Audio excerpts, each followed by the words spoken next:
അറിവിനെ സ്നേഹിക്കുന്ന എല്ലാ കൂട്ടുകാർക്കും മറ്റൊരു വീഡിയോയിലേക്ക് ഹാർദമായ സ്വാഗതം.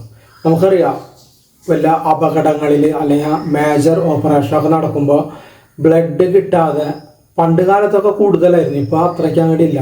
ബ്ലഡ് കിട്ടാതെ അല്ലെങ്കിൽ ബ്ലഡ് അധികമായിട്ട് രക്തസ്രാവം ഉണ്ടായിട്ട് രോഗികളെല്ലാം മരിക്കുന്ന വാർത്തകളെല്ലാം നമ്മൾ വന്നിട്ടുണ്ട്. പക്ഷെ ഇപ്പോൾ യുവാക്കളെല്ലാം വാട്സപ്പ് ഗ്രൂപ്പുകൾ അല്ലെങ്കിൽ മൊബൈലിലൂടെ എല്ലാം രക്തം കൊടുക്കാനായിട്ട് നമുക്ക് ഒരു ഫോൺ നമ്പറൊക്കെ കൊടുത്തിട്ട് രക്തം കൊടുക്കാനായിട്ട് അല്ലെങ്കിൽ രക്തം നൽകാനായിട്ട് സന്നദ്ധമായ ഒരു യുവനിര ഇപ്പോഴും ഉണ്ട്.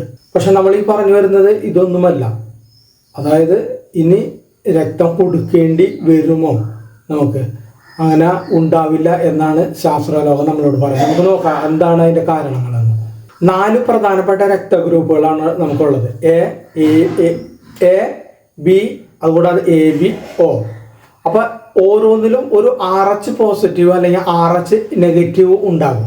അതായത് എന്ന് വെച്ചാൽ A positive A negative, B positive B negative, AB positive AB negative, കൂടാതെ O പോസിറ്റീവ് O നെഗറ്റീവ്. അപ്പോൾ ചുവന്ന രക്താണുക്കളിൽ AB ആൻറ്റിജനുകളുടെ സാന്നിധ്യമോ അഭാവമോ അനുസരിച്ചാണ് ഈ വർഗീകരണങ്ങൾ നടക്കുന്നത്, അല്ലെങ്കിൽ ഈ വർഗീകരണങ്ങൾ നിർണയിച്ചിട്ടുള്ളത്.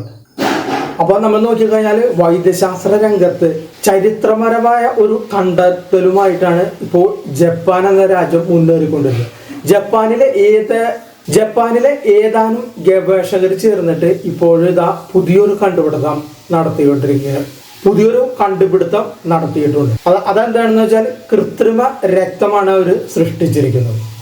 അതായത് റെഫ്രിജറേറ്റ് ചെയ്യാതെ തന്നെ സൂക്ഷിക്കാൻ കഴിയുന്നതും ഗ്രൂപ്പ് ഭേദമില്ലാതെ ഉപയോഗിക്കാൻ കഴിയുന്നതുമായ ഒരു കൃത്രിമ രക്തമാണ് അവർ കണ്ടുപിടിച്ചിട്ടുള്ളത്. നമ്മുടെ കേരളം വിട്ടു കഴിഞ്ഞാൽ മറ്റുള്ള സ്റ്റേറ്റുകളിൽ കാര്യം നമുക്ക് അറിയില്ല, രക്തം കൊടുക്കാൻ ഇങ്ങനെ ആളുകൾ സന്നദ്ധമാണോ എന്നുള്ളത്. അപ്പോൾ കൃത്യസമയത്ത് രക്തം ലഭിക്കാത്തതിനാൽ ഓരോ വർഷവും ലക്ഷക്കണക്കിന് രോഗികളാണ് മരിക്കുന്നത് ഈ ലോകത്ത്. അപ്പോൾ അവർക്കെല്ലാം ഒരു ആശ്വാസമാണ് ഈ കണ്ടുപിടുത്തം.